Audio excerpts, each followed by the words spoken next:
Sir अगर आप बुरा ना मनाए तो सबसे पहले तो ये क्लियर कर दें कि क्या आप तहरीक इंसाफ का हिस्सा हैं कि नहीं, आपकी पार्टी पोजीशन इस वक्त क्या है और वापसी आपकी हो चुकी है पीटीआई में? जी बिस्मिल्लाहिर्रहमानिर्रहीम।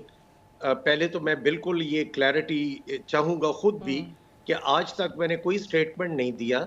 मैं तहरीक इंसाफ जब मैंने छोड़ी ही नहीं, तो तहरीक इंसाफ का हिस्सा तो फिर अब मैं इसका क्या जवाब दूँ? मैं उन लोगों में से हूँ जिन्होंने तहरीक इंसाफ नहीं छोड़ी, पार्टी की कोई लाइन को क्रॉस नहीं किया, कभी पार्टी के खिलाफ बयान नहीं दिया और पार्टी के मुकाबले में इलेक्शन भी नहीं लड़ा। तो ठीक है मेरा ख्याल है ये क्लैरिटी काफ़ी है।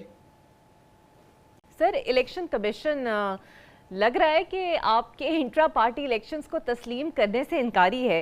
फिर से एतराज़ात उठ गए हैं और ये तीसरी बार हुआ है। सो अब पार्टी का लाएअमल क्या होगा इस पर?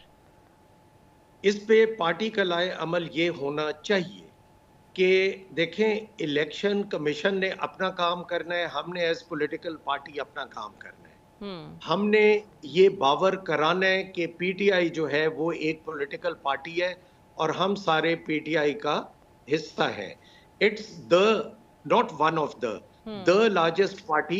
इसमें किसी को इख्तलाफ हो तो वो इख्तलाफ का हक बिल्कुल रखता है, महफूज रखता है। बट लोगों ने भी ये शो किया, हर फोरम पे ये बात क्लियर हुई कि पीटीआई लार्जेस्ट पार्टी है और जहां तक उसमें कोई एम्बिगुइटी है या कानूनी सुकम है तो माशाल्लाह इस वक्त हमारे पास लॉयर्स की तादाद बहुत बड़ी है, वो वर्क भी कर रहे हैं। तो अगर ये कोई इलेक्शन कमीशन के इतराजात हैं या उनके कोई कंसर्न्स हैं या उनकी कोई एम्बिगुइटी है तो वो दूर हो जाएंगे और अल्टीमेटली पॉलिटिकल पार्टी के तौर पे पीटीआई ने आना तो है और वो हकीकत है, वो आएगी इंशाल्लाह। ऐसा मुमकिन है और होना भी यही चाहिए कि हुकूमत को ऑपोजिशन को साथ लेकर चलना चाहिए। आप ही की पार्टी के पहले रहनुमा थे नदीम अफजल चंद साहब, वो ये कहते हैं कि उन्होंने खुद इमरान बानी पीटीआई को ये कहते हुए सुना है कि ऑपोजिशन को फांसी लगा देते हैं।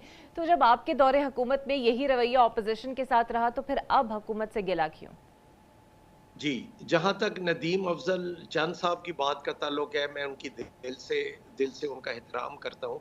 बट मेरे सामने ये कभी भी बात नहीं हुई कि मैं फलां को फांसी। हाँ, वो ये कहते थे कि जिन्होंने मुल्की खजाना लूटा है उनको मैं नहीं छोड़ूंगा और उनके साथ मैं नेगोशिएट भी नहीं करूंगा, मज़ाकरात भी नहीं करूंगा और मैं कोशिश करूंगा कि उनको सजाएं भी दी जाए।